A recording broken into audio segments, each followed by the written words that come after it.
محمد صلی اللہ علیہ وسلم۔ اعوذ باللہ السمیع العلیم من الشیطان الرجیم، بسم اللہ الرحمن الرحیم، والصلاۃ والسلام علی رسولہ الکریم، اما بعد۔ بخاری شریف کتاب الکسوف، اور آج جواب ہم اس میں پڑھیں گے النداء بالصلاۃ جامعۃ فی الکسوف، سورج گرہن کے موقع پر نماز باجماعت کے لیے آئیے کا اعلان کرنے کا بیان۔ سورج گرہن کی نماز باجماعت ہوتی ہے۔ پیچھے ہم نے حدیث پڑھی ہے، نبی صلی اللہ علیہ وسلم نے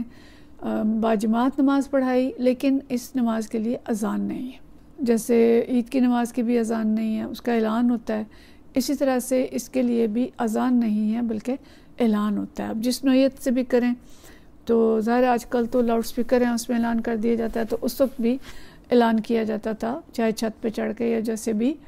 اور نماز کے لیے بلایا جاتا تھا۔ حدیث ہے 998،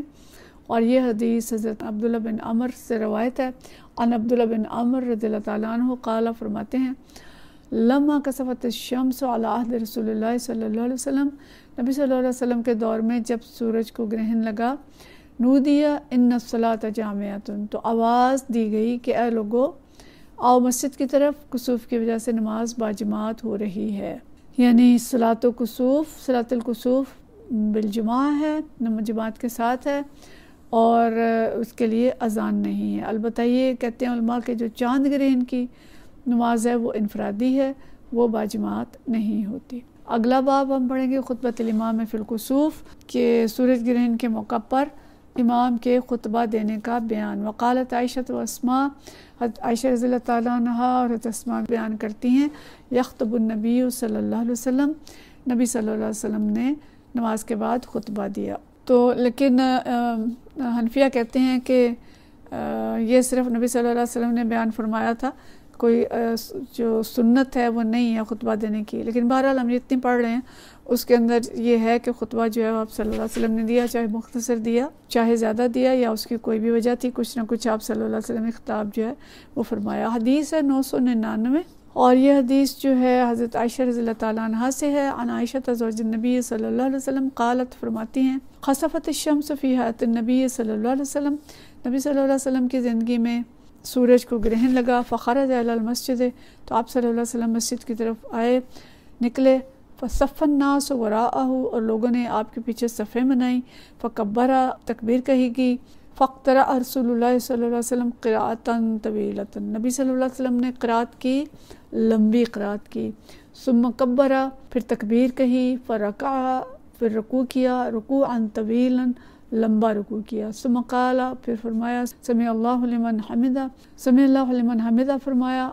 ربنا لک الحمد نہیں فرمایا، فقام ولم یسجد، پھر کھڑے ہو گئے، سجدہ نہیں کیا، وقرأ قراءۃ طویلۃ، پھر طویل قرات کی، ادنی من القراءۃ الاولی، پہلی قرات سے وہ تھوڑی سی کم تھی، ثم کبرا، پھر تکبیر کہی، ورکع رکوعا طویلا، پھر رکوع کیا جو کہ طویل رکوع تھا،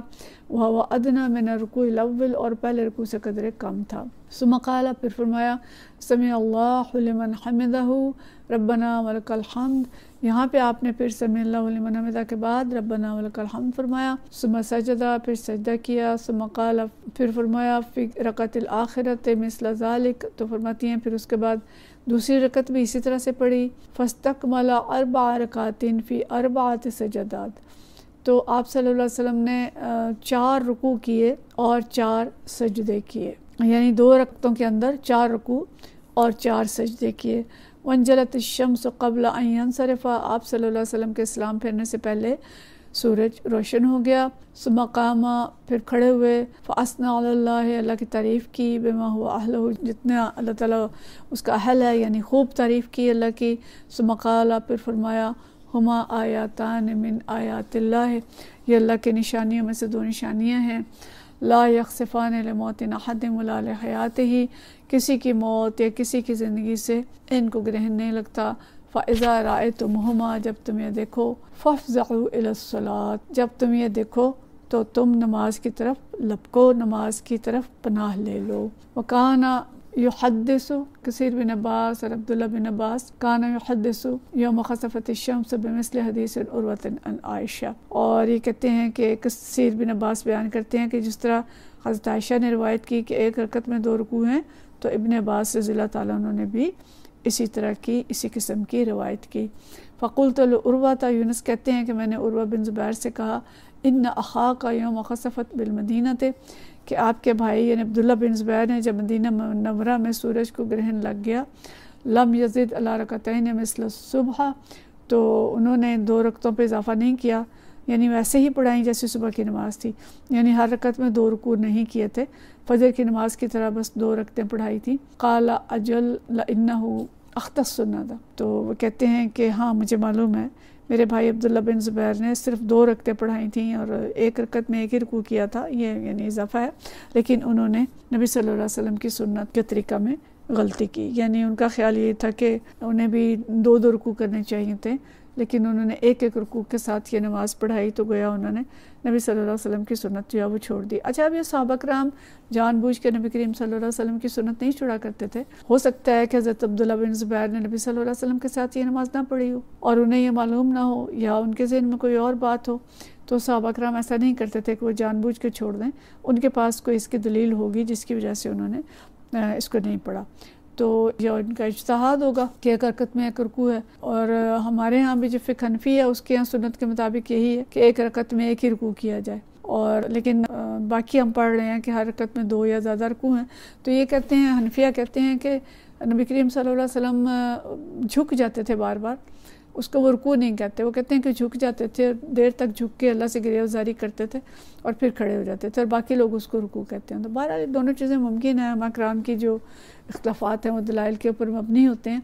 لیکن امام بخاری جو ہیں وہ اس کو رکوع لکھ رہے ہیں۔ تو یہاں سے ہمیں پتہ چلتا ہے کہ نماز کسوف جو ہے وہ مسجد میں جائز ہے، یعنی اس کے لیے بلایا جائے گا اور بلا کے باجماعت نماز پڑھی جائے گی، مسجد میں بھی پڑھی جا سکتی ہے اور کھلے میدان میں بھی پڑھی جا سکتی ہے، اور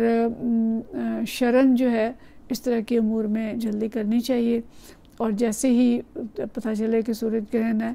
تو فوراً نماز کی طرف لپکنا چاہیے اور نماز کی پناہ لینی چاہیے، یعنی خوف کے وقت اللہ کی پناہ لیں اور نماز میں پناہ لیں، اللہ کے آگے گریزاری کریں اور اس سے دعا کریں۔ اور یہاں جو باب امام بخاری نے لگایا تھا یہ خطبے کا تھا کہ کسوف کا خطبہ جو ہے وہ نبی صلی اللہ علیہ وسلم نے دیا تھا۔ وآخر دعوانا ان الحمد للہ رب العالمین۔